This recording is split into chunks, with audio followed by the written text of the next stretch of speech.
आज हम डिस्कस करना चाह रहे हैं एक ज्योति मल्होत्रा करके एक यूट्यूबर और ब्लॉगर थी। उसने क्या गुल खिलाए हैं, देश के विरोध में उन्होंने क्या काम किए, आप समझ सकते हैं। देश की खुफिया जानकारी उन्होंने लीक कर दी पाकिस्तान के ISI एजेंट्स को। विषय ये नहीं है कि उन्होंने ऐसा किया, मेरे लिए विषय ये है कि उन्होंने ऐसा क्यों किया।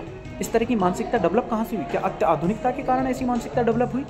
क्या जांच एजेंसियों का भय नहीं होने के कारण ऐसी मानसिकता डेवलप हुई? What are the reason of this situation? इस सिचुएशन का कारण क्या है? इस तरह के युवा, इस तरह के लोग देश के अंदर कैसे सर्वाइव कर रहे हैं, जो देश को ऊपर नहीं मानते। उनकी एक गलती से देश के लाखों सैनिक मारे जा सकते हैं, देश की लाखों इनोसेंट पब्लिक मारी जा सकती है, हर देश का बच्चे पर खतरा हो सकता है। जब सैन्य जानकारियाँ किसी देश के पास होती हैं तो हमारा सैन्य स्ट्रक्चर, हमारा जो आर्मर्ड फोर्स स्ट्रक्चर है वो कम हो जाता है। एक तरीके से उसकी वीकनेस कमज़ोर जाहिर हो जाती है। किस तरह से आपको इस बात को समझाएं? बिल्कुल सिंपल है, बिल्कुल सिंपल है। जब घर का भेदी लंका ढाए, जब यहाँ से आपके सभी सैन्य ठिकाने, सभी छावनी एरियाज, सभी प्रकार के जो आपके रडार सिस्टम हैं, S-400 हो, अन्य प्रकार के आपकी जो वेपन्स हैं, जो आर्मी के जो जहाँ पे डिप्लॉयमेंट है आर्मी का, उस डिप्लॉयमेंट का कोई अगर बता दे कि यहाँ पे सेना डिप्लॉयमेंट है, तो जो दुश्मन देश है वो वार कहाँ करेगा? जहाँ पर हमारी सेना डिप्लॉयमेंट नहीं होगी। तो डिप्लॉयमेंट की जानकारी दे देना, हमारे देश के सैन्य ठिकानों की जानकारी दे देना, हमारे देश के फ्रजाइल जोन्स की जानकारी दे देना, ये मैं समझता हूँ देशद्रोह है। और देशद्रोह की धाराओं में उनको अरेस्ट किया गया है। सप्लीमेंट्री चार्जशीट होगी और कंप्लीट चार्जशीट होगी, उसमें उनके ऊपर आरोप है कि एक डायरी है, एक डायरी में उन्होंने लिखा है पाकिस्तान, वो पाकिस्तान भी गई है। उनका पूरा एक नेटवर्क फैला कैसे?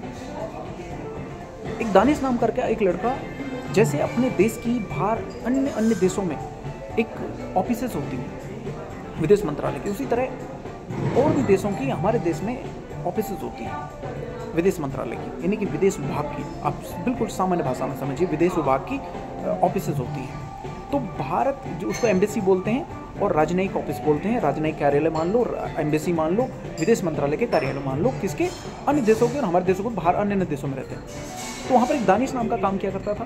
तो दानिश के संपर्क में आई, दानिश से जब संपर्क में आई तो इनके यहाँ गुल खिले, आपस में दोस्ती चारा बढ़ा। इंडोनेशिया, बाली भी उनके साथ गई। और पाकिस्तान की जो मरियम नवाज शरीफ है, जो वहाँ की चीफ मिनिस्टर है, वहाँ उनसे मिली और उनको अप्रिशिएट किया कि आपने जो मेरे लिए इतना व्यवस्था की है, इसके लिए थैंक यू सो मच।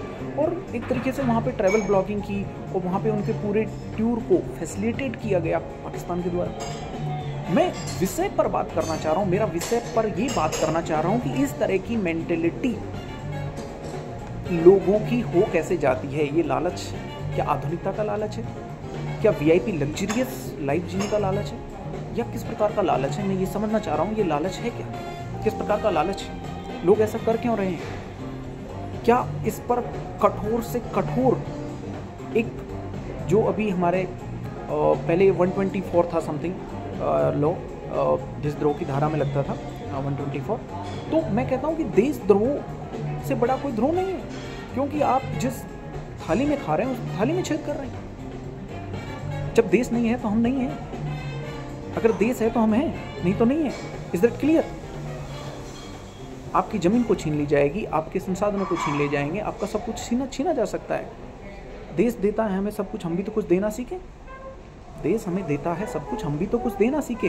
ज्योति मल्होत्रा अलग अलग व्लॉग्स बना रही है, ट्रैवल व्लॉग्स बना रही है, पासपोर्ट वीज़ाज दिखा रही है, लोग देख रहे हैं। अच्छी बात है, क्योंकि लोगों को मालूम नहीं था, इनोसेंट हैं लोग, देख रहे हैं, समझ रहे हैं।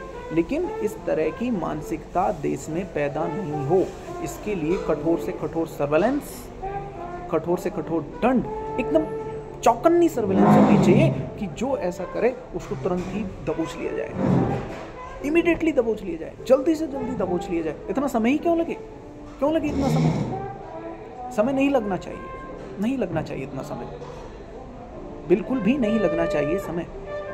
तुरंत जैसे ही कोई इस तरह के कार्य करते करे तो विद इन द टाइम हमारे पास ऐसे एक सर्वेलेंस सिस्टम होना चाहिए, जो हालांकि right to life fundamental right है कि आप किसी के फ़ोन का एक्सेस नहीं ले सकते, किसी के कॉल्स का एक्सेस नहीं ले सकते।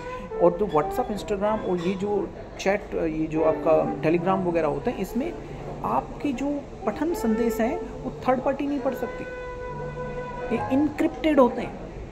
लेकिन फिर भी देश की सुरक्षा व्यवस्था को, देश के जो सर्वेलेंस सिस्टम है उसको मजबूत होने की आवश्यकता है, उसे एक ताकत देने की आवश्यकता है, उसको एक ऐसा, देखिए आप किसी की पर्सनल लाइफ में नहीं जा सकते, फंडामेंटल राइट है उसका, लेकिन अगर कोई व्यक्ति बाहर के देश में संपर्क स्थापित कर रहा है, एक्सटर्नल संपर्क स्थापित कर रहा है, तो क्या करना चाहिए? उसको तुरंत दबोचना चाहिए, उसे तुरंत से जल्दी से जल्दी उसे कठोर से कठोर सजा दी जानी चाहिए।